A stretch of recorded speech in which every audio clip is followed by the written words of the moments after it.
Questions orales, l'honorable chef de l'opposition. Monsieur le Président. Mr. Speaker, the Prime Minister is spending $44 billion to subsidize 3 battery plants. $44 billion.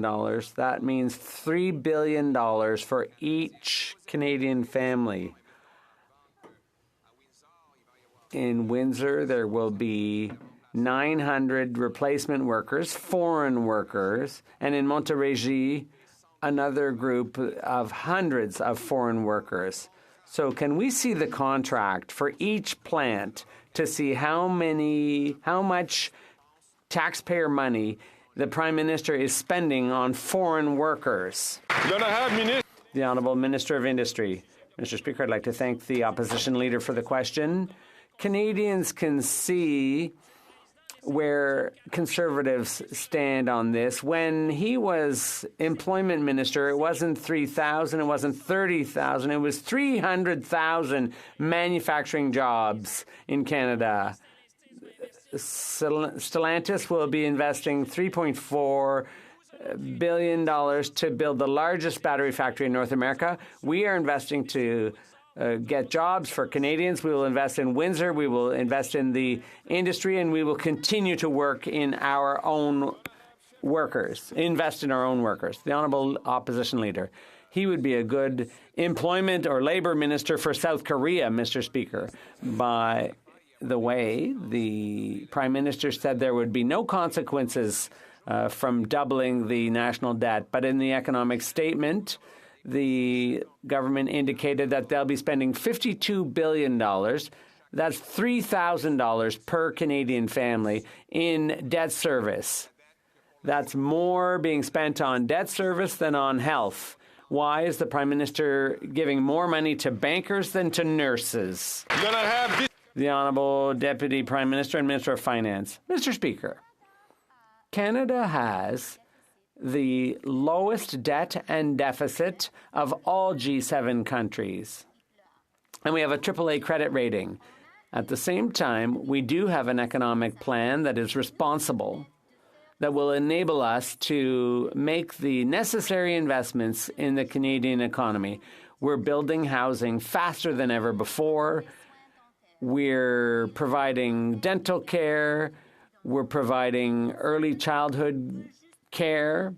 The Conservatives just want to cut, but we know we need to invest in the Canadian economy. Feed Ontario, a coalition of food banks, released staggering numbers yesterday.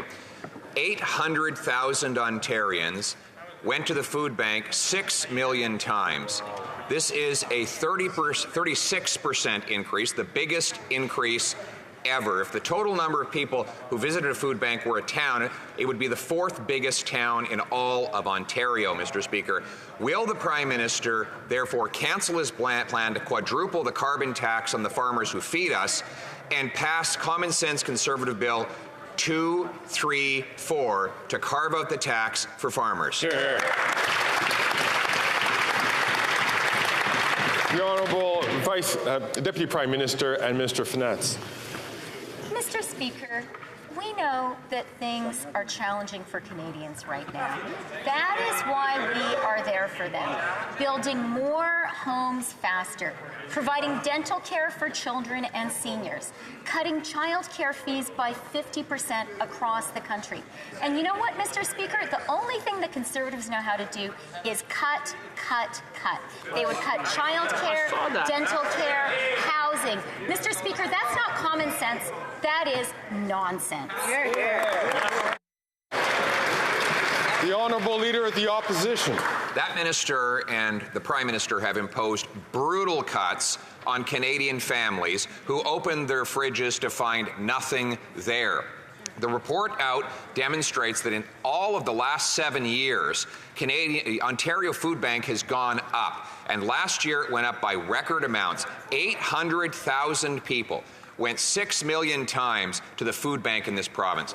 There's a bill before the Senate to take the carbon tax off the farmers who feed us rather than quadrupling it as the Prime Minister has said he will do. Will the Prime Minister stop interfering with the independence of the Senate and let the bill pass so that we can bring home affordable food? The Honourable Government House Leader.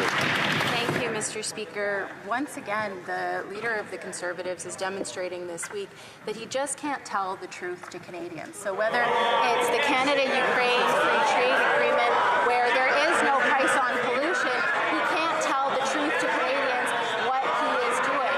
Whether it is with regard to why he jumped to the conclusion that it was a terrorist attack, he can't tell the truth to Canadians. Whether it's with regards to misogynistic hashtags on YouTube, he can't tell the truth to Canadians. Mr. Speaker, we need to understand why he doesn't trust Canadians with...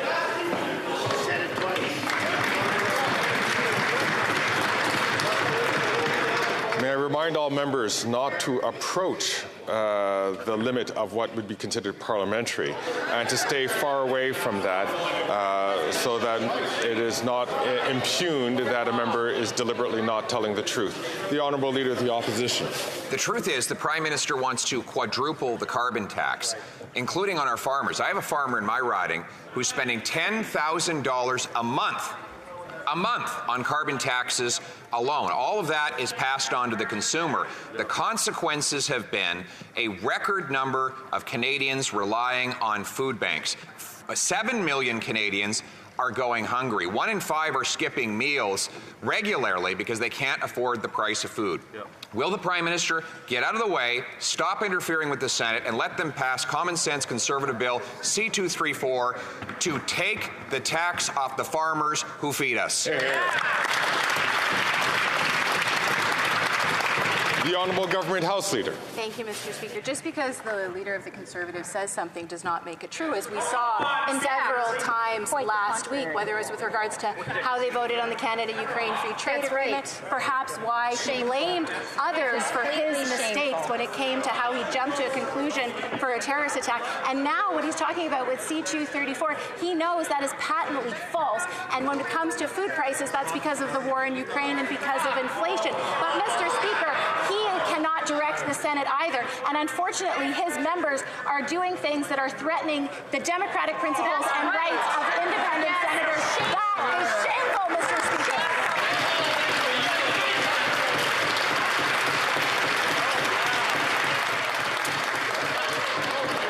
Would you like some fries with that?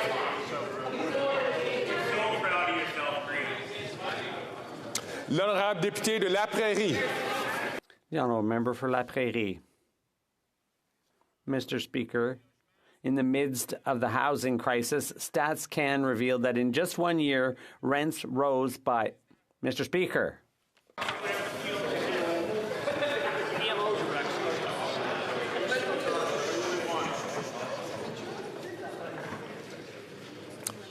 L'honorable député de La Prairie. The Honourable Member for La Prairie. Could you start over from the beginning, please? Mr. Speaker, in the midst of the housing crisis, Stats Can revealed that in just 1 year, rents rose by 8.2%. Never before have rents risen faster than inflation. According to National Bank, the cause is unprecedented population growth. The chief economist says unless Ottawa lowers its immigration quotas, we don't expect much relief for households. Mr. Speaker, National Bank is not anti-immigration. They're saying there's a problem. Will the federal government finally admit it instead of insulting people's intelligence when they talk about this? The Honourable Minister of Immigration. Mr. Speaker, the member opposite knows full well that Quebec controls its own immigration levels. And to assume that the rental increases are purely caused by immigration, that's a bit rich.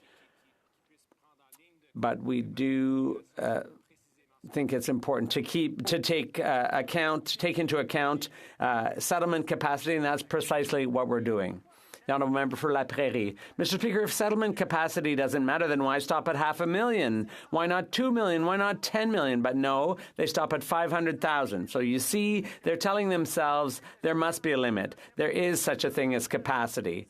But their target of 500,000 doesn't take housing into account. We also know they didn't consult Quebec, so they're not factoring in health, education, enculturation, and language training and infrastructure. So if their 500,000 isn't based on that, what is it based on? A Ouija board? The Honourable Member, the Honourable Minister of Immigration. It'd be nice to hear a serious question, Mr. Speaker. Let's have a serious question about immigration levels, Mr. Speaker. Member from Vancouver East. The housing crisis is escalating across the country. In Halifax, homelessness is on the rise. As winter approaches, urgent calls to repurpose empty buildings for affordable homes are mounting. Yet the Liberals are so out of touch with reality that they're delaying much-needed resources to get homes built till 2025. And under the corporate-controlled Conservatives, 800,000 affordable low-cost rental apartments were lost to housing profiteers to turn a bigger profit. As the winter turns, snow and freezing rain means people will die of exposure. Will the Liberals roll out the housing funds now to save lives? Hear, hear. The Honourable Deputy Prime Minister and Minister of Finance. Thank you very much, Mr. Speaker, and I would like to thank the member for her very hard work on this issue and her concern. It's a concern we share. That is why, over the past few months alone, we have put in place measures that will lead to the building of more than 100,000 new rental units. That includes lifting the GST on all purpose-built rental construction. It includes adding $15 billion of financing to the apartment loan construction program. It includes another $1 billion for the Housing Co-Investment Fund for affordable housing. We need to build, build, build. That's what we're doing, Mr. Speaker. Exactly. The Honourable Member from London Fanshawe. A 45-year-old woman in London, Ontario, who works full-time and makes above minimum wage is living out of her car because this government failed to offer her affordable housing options. While the out-of-touch Liberals failed to deliver homes people can actually afford in their community, the corporate-controlled Conservatives sold off 800,000 affordable homes to rich developers when they were in power. Canadians deserve better. When will this government start building homes people can actually afford so they don't have to live out of their cars? Hear, hear. The Honourable Minister. Thank you, Mr. Speaker. At the heart of everything that we do as a government is putting families first. The lady that was just referenced who is experiencing a difficult time, we're there. We continue to develop programs through the Cease Canada Child Benefit Program, through early learning and child programs. Mr. Speaker, we continue to ensure that we provide the support that is needed so that families across this country have what they need. Thank you, Mr. Speaker. The Honourable Member from Foothills. Last year, almost 6 million Ontarians visited a food bank, an increase of more than 40%, the highest single increase ever recorded. Clearly, this Prime Minister's carbon tax plan is not worth the cost. Conservatives have a common sense Bill 234 in the Senate which will reduce costs on farmers and make food more affordable for Canadians. But the Prime Minister is blocking this bill, forcing Canadians to food banks. Will the Liberal Minister of Agriculture do his job? Will he defend Canadian farmers, phone Liberal senators to support Bill C-234 to have this carve out for farmers and make food more affordable for Canadians? The Honourable Deputy Prime Minister and Minister of Finance. Mr. Speaker, we understand that it is absolutely essential today to be investing in Canadians, to invest to support families and to invest in an economic plan for jobs and growth. That is why we are building housing, because we are focused on supply, supply, supply. That is why we have an economic plan which has made Canada the highest per capita foreign investment destination in the G7. Meanwhile, Mr. Speaker, the only thing that Conservatives know how to do is cut, cut, cut. The Honourable Member from Foothills. Well, it's good to see the Agriculture Minister stand up and defend Canadian farmers. But if the Finance Minister's plan for Canadians is to cut meals, cut their heat, well, mission accomplished. Your carbon tax plan is working extremely well. But a common-sense Conservative bill, C-234, will provide a carbon tax carve-out for farmers and make food more affordable for Canadians. But the Prime Minister, as Environment Minister, has promised if this bill passes, he will resign. So is that why the Environment Minister is bullying senators in the Senate to block 234? Because he wants to save his job rather than ensure Canadians can afford to feed themselves?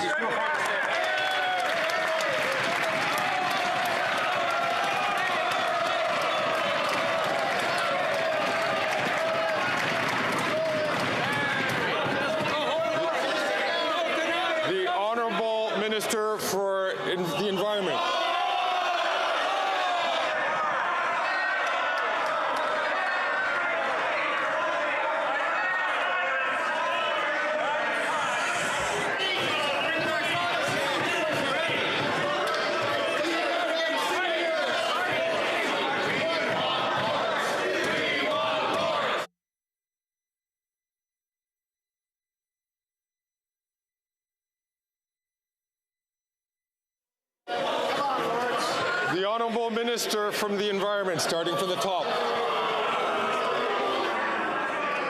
Mr. Speaker, the Conservative Party of Canada should be ashamed of asking this question in this House after they directed their MPs to bully their senators to bully senators who disagreed with them. One of them had to apologize for bullying some of his colleagues in the Senate, Mr. Speaker. They should be ashamed of themselves. We're not telling senators how to vote. They're doing it, and they're asking them to bully other senators, Mr. Speaker.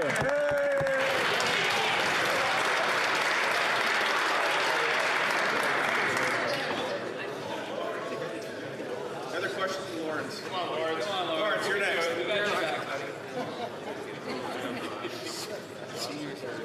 The Honourable Member from Dufferin-Caledon. After 8 years, Canadians know this Liberal Prime Minister isn't worth the cost. Over 800,000 Canadians visited a food bank over 6 million times. 41% for the first time ever. The first time ever they had to do it is after 8 years of a Liberal government. Now, that's not bad enough. If these 800,000 people formed a city, it would be the 4th largest city in Ontario, dependent upon feeding themselves at a food bank.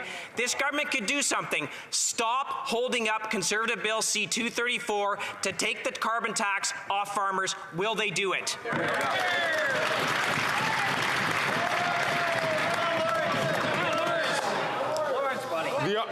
The Honourable Minister for Families. Mr. Speaker, I've heard directly from Canadian families who are struggling to buy groceries. And on this side of the House, our government continues to make investments to support families through difficult times, investments in affordable housing, investments in early learning and childcare, and the Canada Child Benefit. The Leader of the Opposition continues to oppose these supports. His common sense, Mr. Speaker, is nonsense. On this side of the House, we'll continue to do all that we can to support Canadian families. The Honourable Member from Dufferin-Caledon. A Liberal minister who gets almost $300,000 a year, drives around in a limo, says that it's nonsense to talk about the 800,000 Ontarians who went to a food bank for the first time. This kind of conduct from these Liberals is disgusting, and there's an answer, there's a fix.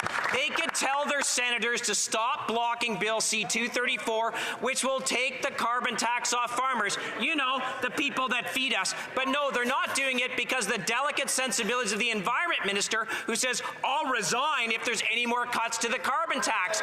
Will they take it off? Will they pass C-234?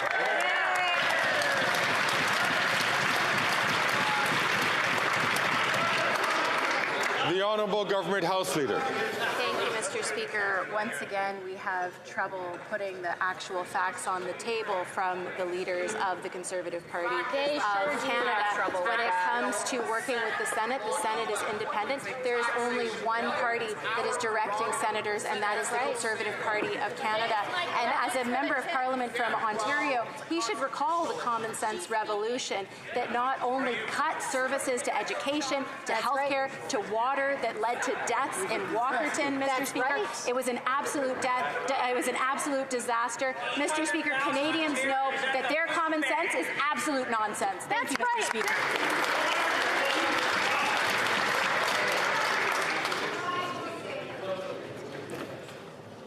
There are many experienced members in this House on both sides who do know that when a colleague has the floor, that colleague should be the only person who should be speaking. I ask you please to keep your comments to yourselves until you have the opportunity to take the floor. The Honourable Député. The Honourable Member for Charlebourg-Saint-Charles. Mr. Speaker, after 8 years under this Prime Minister, we can still see he has no respect for a decision of the House of Commons. Bill C-234 was passed by a majority of us here. It's now in the Senate, but it's deadlocked. The Minister of the Environment is even filibustering and lobbying senators. Can the Prime Minister tell his minister to stop blocking the bill, respect the decision of the House, and let senators do their job and pass C-234? The Honourable Environment Minister. Mr. Speaker, I'd like to inform my honourable colleague that there are no more Liberal senators. There are Conservative senators, but we have appointed independent senators ever since we took office in 2015. So anyone who works with the Senate knows that those senators are independent. We don't give them their marching orders. It's the Conservatives who whip their senators. And it's unacceptable the way they're bullying and intimidating other senators. It's scandalous. It's unacceptable. I'd like to remind the member from Portneuf-Jacques-Cartier to please refrain from speaking when someone else has been given the floor by the chair. The honourable member for Charlesbourg-Haute-Saint-Charles. Mr. Speaker, last week in the economic statement, it was clear that the Liberals want to radically increase the carbon tax, but Conservative Bill C-234, supported by a majority in this place, will create an exemption from the carbon tax for Canadian farmers. The Environment Minister says he's going to resign if it's passed. Maybe that's why he's been visiting with senators recently. Maybe he's going to go there after he resigns. Will the Prime Minister tell his appointed senators to put Canadians ahead of the Environment Minister and pass C-234 so Canadians can feed themselves at lower cost? Thank you. The Honourable Minister of the Environment.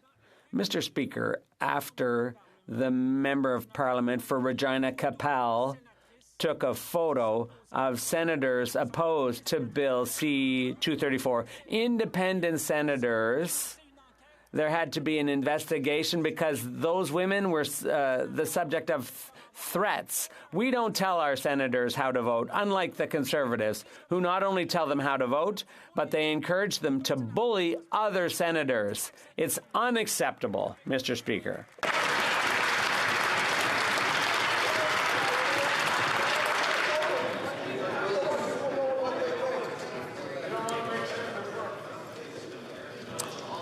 The honourable member for Lac-Saint-Jean. Mr. Speaker, the federal government has to reimburse Quebec for the $460 million in accommodation costs for asylum seekers, a federal responsibility. But to dodge blame, the immigration minister claims that this has suddenly become a shared jurisdiction with all the provinces. But it's not shared, it's federal. But more importantly, it's not shared with the provinces because Quebec takes in almost half of all Canada's asylum seekers. Quebec does all the work while the federal government twiddles its thumbs. And what's more, Quebecers, are they going to get stiffed with the entire bill? When is this minister going to pay up? The Honourable Minister. Thank you, Mr. Speaker.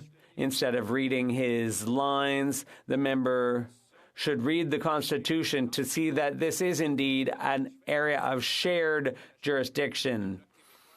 This is often the problem in these debates between the Bloc here in the House and the Liberal government. I have a good relationship with my Quebec counterparts. We have a great thing going. The honourable member for Lac-Saint-Jean.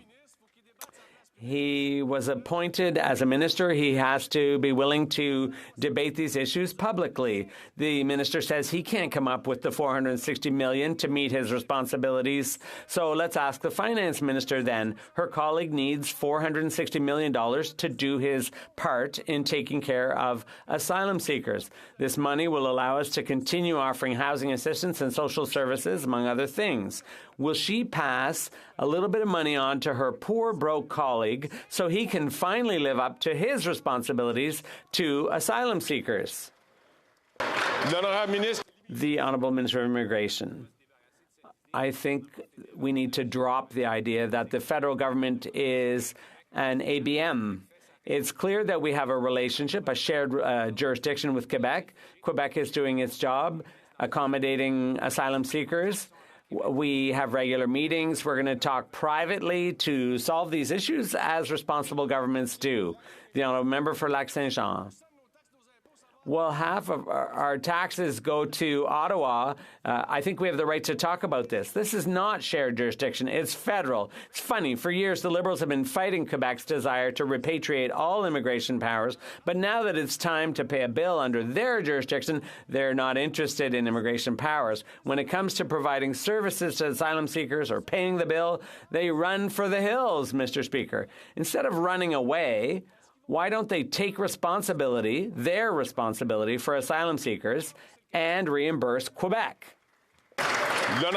The Honourable Minister of Immigration. I'm answering basically the same question asked in a different way. I meet with my provincial counterpart every 2 weeks, and we will solve this in a responsible way. Bill C-234 will take the carbon tax off propane and natural gas used on farm. 5 premiers, countless farm organizations, and farmers from across the country have asked the Prime Minister to axe the carbon tax and give farmers a break. The carbon tax on farmers is where food inflation and high grocery costs start for Canadian families. Will the Prime Minister and the Environment Minister stop interfering with the Senate and let the vote happen tomorrow? Thanks. The Honourable Minister for Agriculture and Agri-Food. Thank you very much, Mr. Speaker. The truth is, my honourable colleague and his party does not even have a plan to address the environment, Mr. Speaker, and that is truly a reckless approach. But we as a government have a policy to address the environment, to deal with farmers and to make sure they stay on the cutting edge. For an example, in Winnipeg a couple of weeks ago, I announced $9 million, and with the provincial government in Manitoba and the Canola Council of Canada, we're able to put a program together to deal with the environment, to deal with keep farmers on the cutting edge. Mr. Speaker, our government will continue to keep farmers on the cutting edge. The Honourable Member from Huron-Bruce. That's an interesting answer right there, Mr. Speaker. This Liberal government has never respected the environmental goods farmers do. That's right. And they prove it every day by hitting Canadian farmers with high carbon taxes. One farmer in the Conservative leader's riding had an $11,000 carbon tax bill in 1 month. Wow. With the Liberal carbon tax, it's now cheaper for Canadians to buy food trucked from Mexico than from local Canadian farms. How's that right? How's that good for the Canadian consumer, the environment, or Canadian farmers?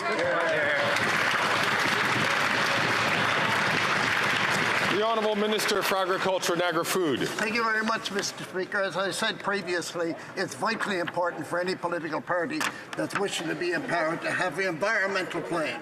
We as a government have an environmental plan, and another example is dealing with the Minister of Agriculture in Ontario. We were able to announce $25 million a couple of weeks ago in order to make sure that farmers in Ontario are able to deal with the environment, stay on the cutting edge. We have and will continue to make sure farmers thrive in this country. Thank you, Mr. Speaker. Before I move to the member from Cypress Hills Grasslands for his question, I'd like to remind all members, in particular the member from Prince George Peace River, Northern Rockies, to please allow both the questioner and the answer to ask questions. He'll have his turn when his name is on the list. The honourable member from Cypress Hills Grasslands. Well, Mr. Speaker, it never ceases to amaze me how clueless the Ag Minister is about the real-life costs of agriculture. One reason is that ranchers buy their fuel at outrageous prices. One just showed me that his propane costs are over $1,500 per month. The carbon tax is a third of that cost. A quarterly rebate check doesn't even begin to add up to that much, let alone other costs for gas and diesel. Right. This is all a tax on growing our food, which makes it more expensive to buy the food. The Prime Minister needs to quit telling his appointed senators to block C-234. When will he back off so he can finally remove the carbon tax from all on-farm fuels? The Honourable Government House Leader. Thank you, Mr. Speaker. As I will remind the honourable colleague, Senate is independent and we do not direct senators, unlike the Conservative Party of Canada. But the real questions Canadians should ask themselves is why did the Leader of the Opposition direct his party to vote against the Canada-Ukraine Free Trade Agreement? Is it because there is a group of Conservative members of Parliament who are pro-Russia and anti-Ukraine? That's right. And they have to cover that for them? Is that what's going on? It's right-wing American extremism that's coming into Canadian politics. I wonder if they had had a free vote, who would have voted in support of the agreement? That's Mr. right. Speaker.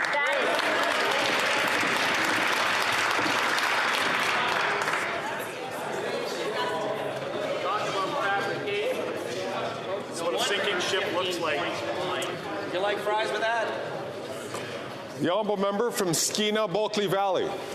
Mr. Speaker, after a summer of record wildfires and drought, Canadians want a federal government that is serious about fighting climate change with the urgency that it demands. And yet we see climate pollution from the oil and gas sector going up year after year while its CEOs rake in record profits. The oil and gas industry can no longer be allowed to sit on the bench during the fight of our lives. Will the minister put a hard cap on oil and gas emissions commensurate with Canada's national target, or has the oil and gas lobby finally gotten to him? The Honourable Minister for the Environment. Thank you, Mr. Speaker, and I thank my honourable colleague for his question and his advocacy. We will, as the Prime Minister said, publish before the end of the year the framework to put a cap on the emissions of the oil and gas sector, because he's right. These emissions have continued to rise over the years, while other sectors like agriculture, like electricity, like buildings have reduced their emissions. The oil and gas sector must do its part to fight climate change in Canada and to help Canadians with affordability. This will come before the end of the year, Mr. Speaker. The Honourable Member from New Westminster, Burnaby. Mr. Speaker, it's radio silence. We've been waiting for these regulations, and that's why the Environment Commissioner gave this minister a failing grade on the climate crisis. Meanwhile, the Conservatives don't even think there is a climate crisis. And the Liberals are just dragging their feet. When will the minister finally do something? When will he finally announce a cap on emissions in the oil and gas sector? The Honourable Minister of the Environment. Thank you, Mr. Speaker. I would like to remind my honourable colleague that we are the only G20 country that has managed to reduce emissions 2 years before we had set out to do. And we have already set a reduction of 40% for the sector by 2025. We have created a carbon pricing system, and by the end of the year, we will have announced a cap on greenhouse gas emissions from the oil and gas sector. Thank you. The Honourable Member from Brampton South. Mr. Speaker, gender-based violence is unacceptable and has no place in our country, including my hometown, Brampton South. November 25th marked the start of 16 days of activism against gender-based violence. This is a global campaign to raise awareness about ending violence against women and girls. This month, federal government stepped up by investing and supporting into implementation of the National Action Plan to end gender-based violence in Ontario. Could the Honourable Minister for the Status of Women and Gender Equality and Youth share the details of the National Action Plan with the House? The Honourable Minister. Thank you, Mr. Speaker, and thank you to the member from Brampton South for her unwavering advocacy in supporting women and girls. Gender-based violence has no place in Canada or anywhere else, and it's why the national plan to end it is crucial. A plan in every province, in every territory. Recently, the member from Brampton South and I announced $162 million to support Ontario through the National Action Plan. This creates a safe pathway for those who need it most. We now have 9 provinces and territories with agreements. I look forward to others in the coming weeks. The Honourable Member from Battle River Crowfoot. After 8 years of Liberal NDP policies being forced on Canadians, we see that this PM is simply not worth the cost. Recent reports show that food banks saw nearly 2 million visits in the last month. The tragedy is that this is a feature, not a flaw, of the Prime Minister's plan to quadruple the carbon tax on gas, groceries, and home heating. How high does the number of Canadians starving have to get before this Prime Minister gets out of the way and allow his appointed senators to pass common sense Conservative Bill C-234 and help farmers and ranchers lower the cost of food for all Canadians?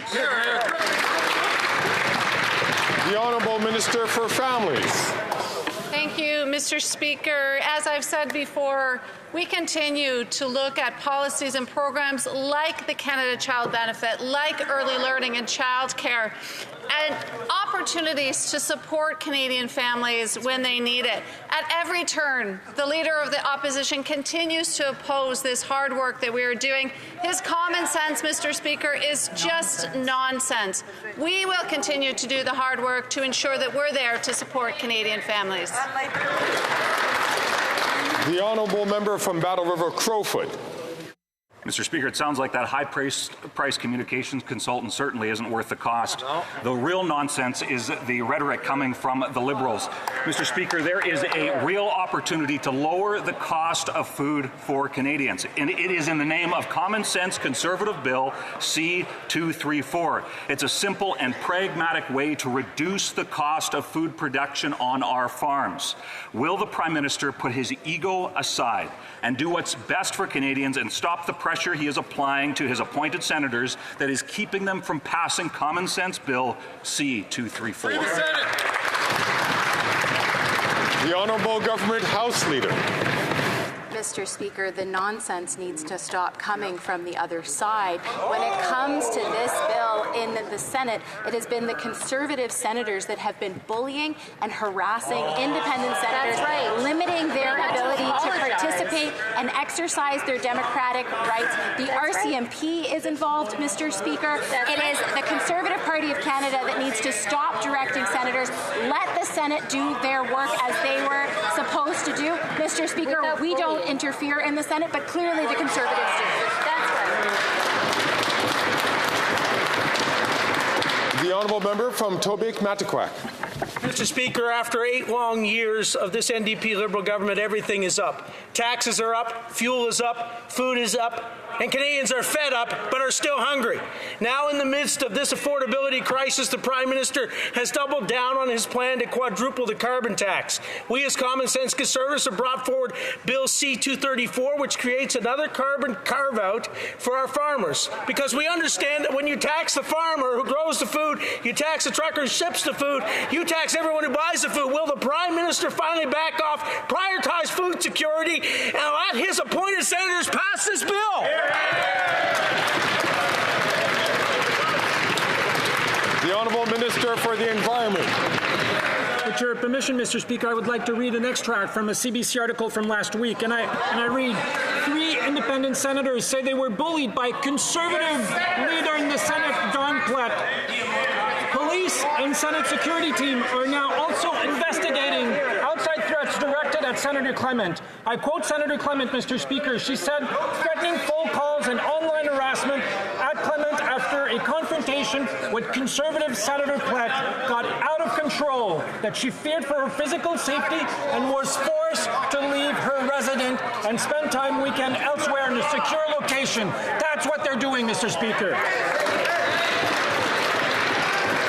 The Honourable Member from King Vaughan.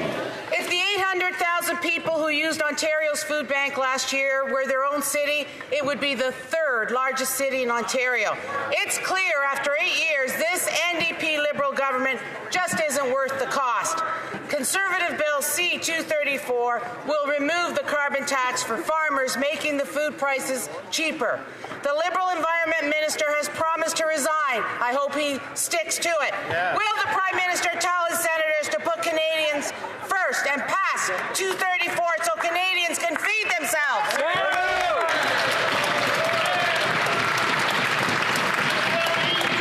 The Honourable Government House Leader. Thank you, Mr. Speaker. The premise of her question is false, first of all, because we know that this is a pattern of behavior that we're seeing from these Conservatives where they are not putting the actual facts and telling the truth to Canadians about how these things work. But let's be clear, in the Liberal Party, we have no senators in our caucus. The same cannot be true for the Conservative Party of Canada. And what we've heard is that not only are they directing senators, interfering with their independence, but their senators are also threatening independent senators, which is a clear pattern of behavior of their obstruction of democracy. Thank you, Mr. Speaker. That's right.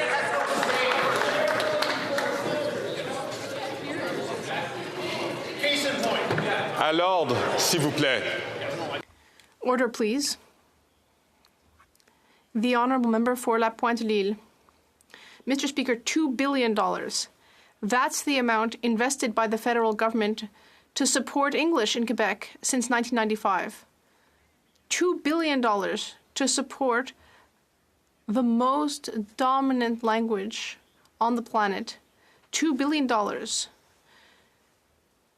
for groups that are trying to anglicize Quebec. We will repeat that over and over again. maybe the federal government will finally understand. French is threatening Quebec, not English. English doesn't need help or money. When will this government finally understand that it needs to stop funding the Anglicization of Quebec? The Honourable Minister. Mr. Speaker, our government, for the first time, recognized that there was a decline in French in Quebec and that we need to support French, and we adopted a new official languages bill, which the Bloc Québécois supported. And it's very tendentious to use these numbers when we're giving Quebec $500 to $700 million a year, and we have for 30 years, to support Francisation, where we help Radio-Canada, we help Téléfilm, because on this side of the House, we support not only French, but French content. Thank you. The Honourable Member. Mr. Speaker, $2 billion to Anglicize Quebec, and that's not it. Because in its action plan for official languages, Ottawa is planning to spend another $800 million on English in Quebec over the next 5 years. And that's all too familiar with these Liberals. They just don't care. They say that they recognize that the situation of English and French isn't the same and that they're worried about French, but when the rubber hits the road, they once again help English more by giving them $800 million. Why don't they use that money and use it to support French instead of Anglicizing Quebec? The Honourable Minister of Transport. Mr. Speaker, as a Quebecer, we always need to promote and defend French. That's what we've done with record sums for official languages and the language of service and in the workplace in Quebec. As usual, the Bloc Québécois are looking to pick fights. They always seek to divide Quebecers from Canadians. Will the Bloc Québécois finally understand and accept one day that a Quebecer is a Quebecer, whatever their mother tongue? The Honourable Member from South Shore, St. Margaret's. Canadians are spending billions on taxpayer-funded foreign replacement workers on the new EV battery plant in Windsor. Windsor officials report that there'll be up to 1,600 foreign replacement workers. One Liberal minister said, oh, there's only going to be one. Another foreign minister said, just a few. Yet a third said, of course there's going to be foreign workers. The company said there'll be 1,600, no 900, no 1,600. So will the Liberals come clean, tell the truth, release the contract so all Canadians can tell what's going on here, since Liberals can't get their story straight?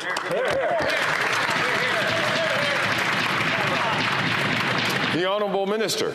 Mr. Speaker, let's set the story straight. Let's listen to Dave Cassidy, the president of Unifor Local 444 in Windsor, Ontario. Quote, we have 900 skilled trades working on the site today, 900. We're going to be going up to 2,000 trades. They tell me it's going to go up to about 2,000. That's also on top of what's going to be 2,500 unionized local 444 members inside that facility. Listen to workers. Thank you, Mr. Speaker. The Honourable Member from South Shore, St. Margaret's. Notice he didn't say Canadian workers, and on top of that, the Minister of Industry said he's going to hold a meeting with the company to find out from the company what their plans are for the contract he negotiated and signed. I can't make this stuff up. He's got to ask the company what's in the contract he negotiated. $15 billion subsidy is going to cost every Canadian family $1,000 in taxes and leave Canadian union workers in the cold. So will they come clean, release the contract if they've got nothing to hide? The Honourable Minister for Innovation. Mr. Speaker, we'll take no lessons from the Conservative, Mr. Speaker, especially from our party whose leader, imagine, Mr. Speaker, when he was Minister of Employment, that oversaw the loss of not 3,000, not 30,000, but 300,000 manufacturing jobs, Mr. Speaker. It's shameful, Mr. Speaker. With an investment of $3.4 billion by Stellantis, we'll be creating 2,500 jobs at the plant, Mr. Speaker. Right. We're going to continue to invest in Windsor. We'll invest in our worker, and we'll invest in our auto industry, Mr. Speaker. The Honourable Member from Essex. Thank you, Mr. Speaker. The Prime Minister gave billions of tax dollars to subsidize a single battery plant. Now we learn that hundreds of the jobs linked to the plant will not be filled by qualified, local, unionized Canadian workers, but by taxpayer-funded foreign replacement workers. If that's not bad enough, now the Liberals are desperately fighting to keep the details of the contract hidden. Why? If it's such a good deal, what does the government have to worry about? Or did they actually sign off on giving billions of tax dollars without securing guarantees that Canadians would get the jobs? The Honourable Minister. Mr. Speaker, and I'm fairly certain, Mr. Speaker, that Dave Cassidy, the President of Unifor Local 444, speaks for his membership, which are Canadian workers. He said, "This is nothing new. We go through launches like this all the time. This is nothing but political hay. I can't believe our politicians are playing this game and riling up thousands of people. This," he said, "is the circus around politics. If Pierre had his way, these factories wouldn't even be built."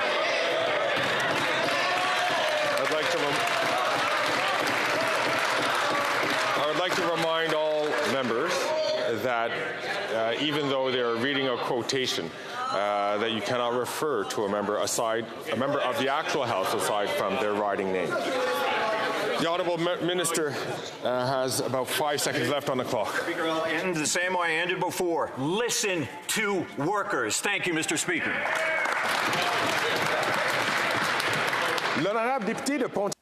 The Honourable Member for Pontiac. Mr. Speaker, the OECD recently recognized Canada as a global example for its national strategy to end gender-based violence. And one of the aspects of that plan is a better legal system. Not long ago, Mr. Speaker, a judge asked a rape victim during the trial why she couldn't just keep her legs closed. And the Conservatives at the time gave that judge a promotion. Could the Minister of Justice tell us about the progress that we've made since that Stone Age? L'honorable ministre. Je remercie la députée. I'd like to thank the member for her question.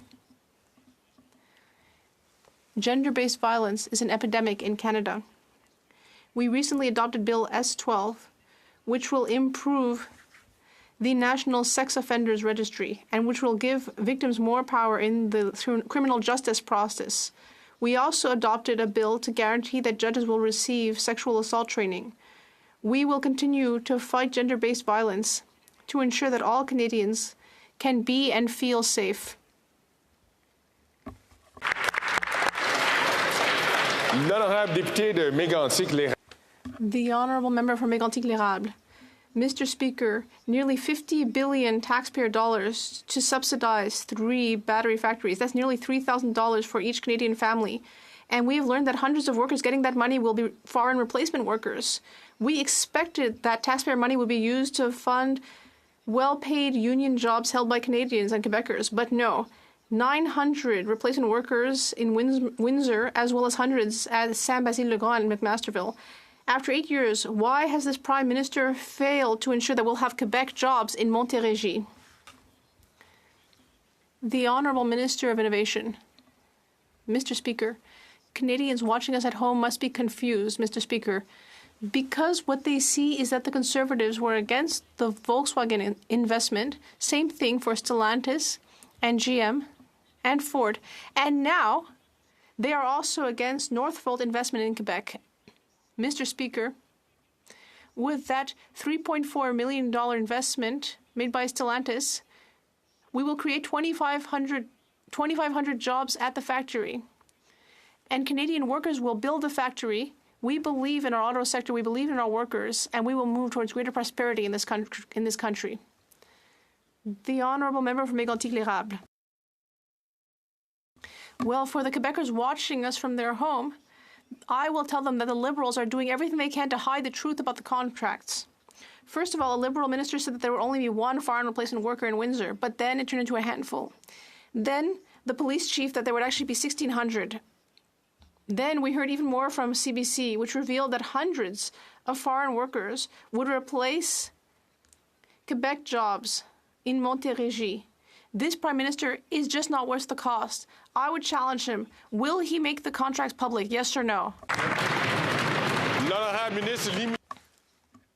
The Honourable Minister of Innovation. Thank you, Mr. Speaker. Mr. Speaker, for people watching us, it must be very clear that the Conservatives are just not worth the risk. When the leader of the Conservative Party was Minister of Labour, no joke, 300,000 jobs in the manufacturing sector were lost in Canada. Not 3,000, not 30,000, 300,000. All Canadians know that we stand with them.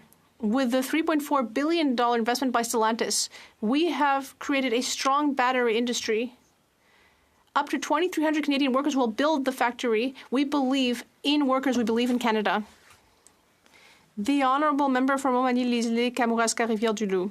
Mr. Speaker, we've learned that this government used $15 billion of taxpayer money to fund foreign workers in Windsor. And now we've learned that Northvolt in Quebec will also need hundreds of foreign workers. This is $7 billion of taxpayer money. The Liberals said that there would just be a few of these workers. Oh, yeah? Well, no, now we're hearing about hundreds. We need to know the truth.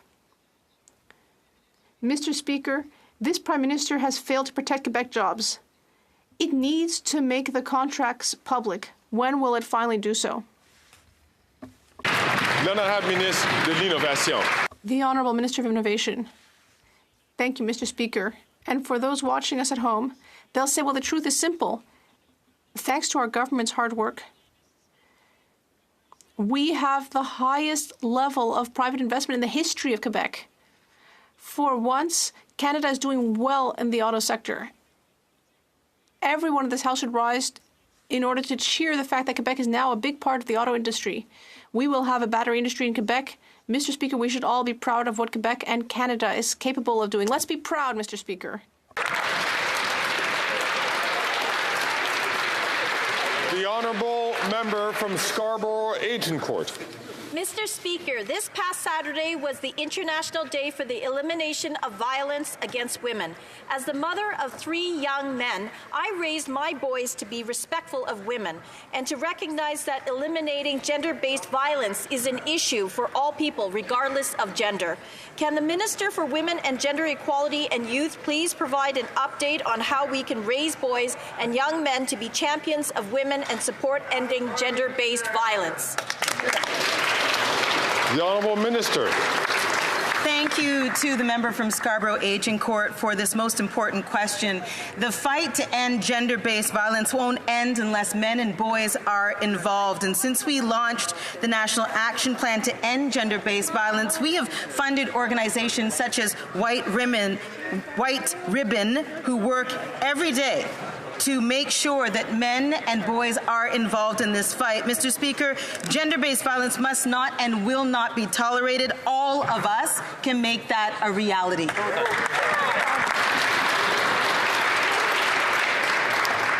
The Honourable Member from Nunavut.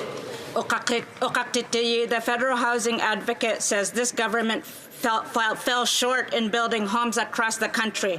Under the Liberals, too many Indigenous peoples everywhere, especially in cities, are homeless or sleeping in overcrowded houses. They have failed to uphold Indigenous peoples' basic rights. Thanks to the NDP, this government announced $4 billion over 7 years for housing, but the Indigenous peoples are still waiting. Why have they not released all of this urgently needed funding to respect the Indigenous peoples' rights to housing? The Honourable Minister. Thank you, and I thank the member for her question, and I thank her for advocacy on this and many other issues in the North. We agree with the findings of Canada's Housing Minister that Canada's colonial history is the absolute cause of the oppression of Inuit, as well as First Nations and Métis. And that's why we are on the road to reconciliation with our Indigenous partners. We have invested hundreds of millions of dollars for housing in Inuit Nunangat, but we know there's more to do, and we'll keep doing it in the spirit of co-development, in the spirit of reconciliation. The Honourable Member from Kitchener Centre. Mr. Speaker, while other countries get set to up their climate ambition before COP28, Canada is getting singled out for the massive gap between our words and our actions, and the federal government's Home Energy Retrofits Grant Program is running out of money. The Greener Homes Grant Program could easily be funded and expanded simply by taxing the record-breaking profits of the oil and gas industry. Will this government expand the successful program to support Canadians struggling with the rising cost of living? The Honourable Parliamentary Secretary.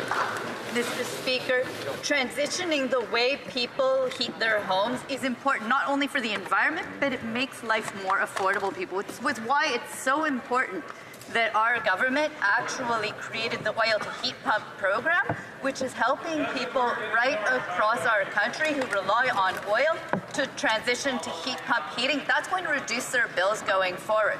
But more than that, the Greener Homes Grant has been amazingly successful. It has been wonderful to see so many Canadians take advantage of this program, and I agree with it. That is a very important part of what our government's been doing.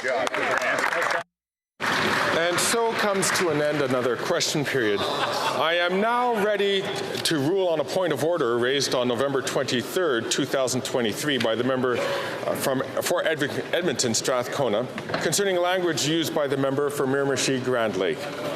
In her intervention, the member for Edmonton Strathcona alleged that the member for Miramichi Grand Lake had repeatedly used unparliamentary language in characterizing her and her party's position on the situation in Gaza. In response, the member for Miramichi Grand Lake acknowledged having called members of the New Democratic Party, and I quote, Hamas supporters, repeating the statement into the record. I should point out that there was an extended and, I might add, disorderly back and forth when the point of order was raised. In House of Commons Procedure and Practice, 3rd edition, at page 623, it says, quote, the proceedings of the House are based on a long-standing tradition of respect for the integrity of all members. Thus, the use of offensive, provocative, or threatening language in the House is strictly forbidden. Personal attacks, insults, and obscenities are not in order, unquote. Further down at page 624, it says, quote, in dealing with unparliamentary language, the Speaker takes into account the tone, manner, and intention of the member speaking, the person to whom the words at issue were directed, the degree of provocation, and most important, whether or not the remarks created disorder in the chamber, unquote. In a ruling on March 29, 2022, found at page 3739 of the debates, the Deputy Speaker stated, quote, the use of inflammatory and provocative statements is contrary to the respect owed to all members. Accordingly, the Chair reminds members to be mindful of the language they use in debate with respect to their colleagues in order to maintain proper civility and respect in our proceedings, unquote. Et de respect. Fin de la citation. To quote the Chair's statement of October 18, 2023, found at pages 17,591 to 17,592 of the debates, quote, we have in the past had members likening colleagues to Mussolini or calling each other racist or shouting obscenities. Latitude in expressing one's point of view will be given, but questionable language and unnecessarily provocative statements will no longer be tolerated. End of quote. Clearly, it is disruptive and disrespectful to associate other members with a terrorist organization. As a result, I have concluded that the words used by the member for Miramichi Grand Lake were unparliamentary. In a ruling on a similar matter, my predecessor set forth the Chair's expectation of what must follow to bring resolution to the matter. He stated on May 8th, 2023, at page 14,090 of Debates, quote, "To be quite clear, any remarks that the chair deems unparliamentary will be required to be withdrawn immediately and accompanied by a full and proper apology. If a member refuses to comply, the chair will cease to recognize them until further notice." Unquote. In consequence, in accordance with my statement from October 18, 2023, the member will not be recognized by the chair until such time as he apologizes in writing to the Speaker.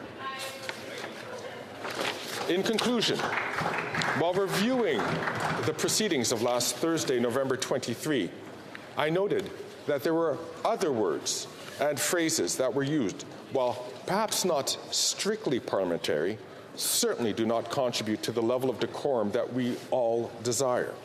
I therefore strongly encourage members from all sides to choose their words judiciously and avoid provocative interventions. I thank all members for their attention. I would invite their cooperation in raising the level of decorum in this place by not engaging in the kinds of comparisons or associations we have heard. The honourable member from Yorkton Melville, rising on a point of order. Yes, thank you, Speaker. I've stood on this point of order in the past, and I am not satisfied with how it's been dealt with in this place. Again today, through you, Speaker, the House Leader on the other side of the floor insinuated that my decision as a Member of Parliament with the right to bring my vote to this place was forced to make the vote that I chose to make. I'm sorry, but again, you have said over and over again that we cannot do indirectly in this place what we can't do directly. And if you were to take the time, Speaker, to listen to every conversation that came off of that side of the floor towards this side of the floor on that vote, it was despicable. I am of Ukrainian heritage. My grandfather came here just before the Holodomor from a Russia that destroyed our people there. We are facing those same circumstances now, and this is the kind of behavior that is coming forth in this place. I appreciate what you just did now.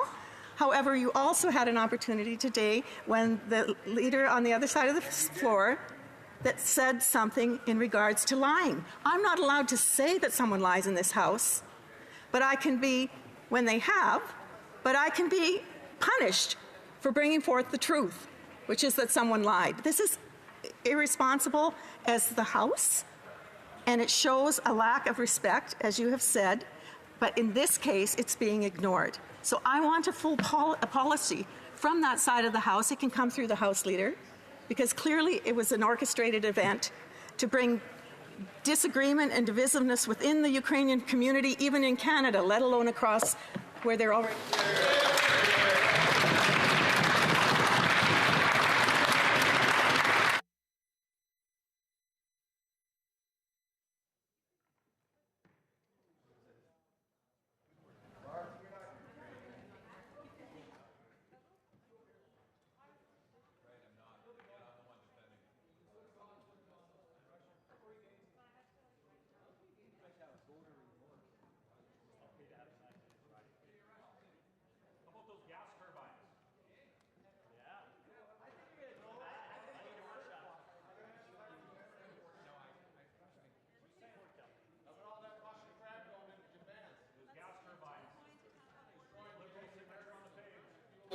Before I recognize any other points of order on this issue, I'd like to thank the member from Yorkton Melville for her intervention. I'd like to point or refer to the member to the end of my ruling of today, which I think is important in addressing the issue which has been raised here. First of all, we need to make sure that we use language that avoids causing great disruption in this House. And as I mentioned, while there were terms that were not strictly unparliamentary, they certainly do not contribute to the level of decorum that we all desire. that the member from Yorkton Melville has raised here today. So I encourage all members to ensure that they refrain from raising disorder in this House by using unnecessarily provocative terms. I recognize on a point of order, or had asked a delay, to the member from Kingston and the Islands, and then I will recommend the other levels of point of order, and we'll bring this to a close relatively quickly, members. I just want to say on this point of order, Mr. Speaker, that I certainly recognize and don't entirely disagree with what the member said. Quite often, we have this rule that seems to suggest that it's okay to imply that somebody is not telling the truth, yet we're unable to actually call out members on that. So I actually would be open to an invitation to how we could properly adjust our rules to reflect this fact, because I think it does happen on both sides of the House quite often where people feel as though exactly what the member is suggesting. So if there's an opportunity, I would strongly encourage the member to bring that forward so we could do that. Thank the member from Kingston and the Islands for raising that point, and that's a point which I'll be happy to raise with House leaders as I continue with regular meetings with them as we go on. I do recognize, I saw the other member first, but I do recognize the member from Regina Capella, the Honourable House Leader. Thank you very much, Mr. Speaker. I just wanted to touch on something that you referenced, where you said that there were indeed other things that were said towards the end of your ruling, and that you were urging all members to adhere to your statement of a few weeks ago. The issue is, though, is that you have now indicated that the member from Miramichi has to specifically apologize in order to be recognized for the chair by the chair going forward. In fairness, then, that same standard should be applied to the members of the government, who today and last week were making all kinds of terrible insinuations that are on par with calling other members sympathetic or supporters of Hamas. So what I would endeavor to do now, Mr. Speaker, is we'll go through the blues for today and the transcripts from last week and provide you with those specific examples where that same standard should be applied to government ministers, and await for your ruling ordering them to apologize for their remarks. I look forward to the honourable member's intervention, and I will read it, and if necessary, make a determination. The honourable member from Grand Prairie Mackenzie. Mr. Speaker, today in this question period, the House Leader of the government stood in her place and accused members on this side of being supporters of Putin's Russia regime in the current war, the current genocidal, illegal invasion into Iraq. It was clearly intended. Ukraine. Pardon me, Ukraine. I apologize.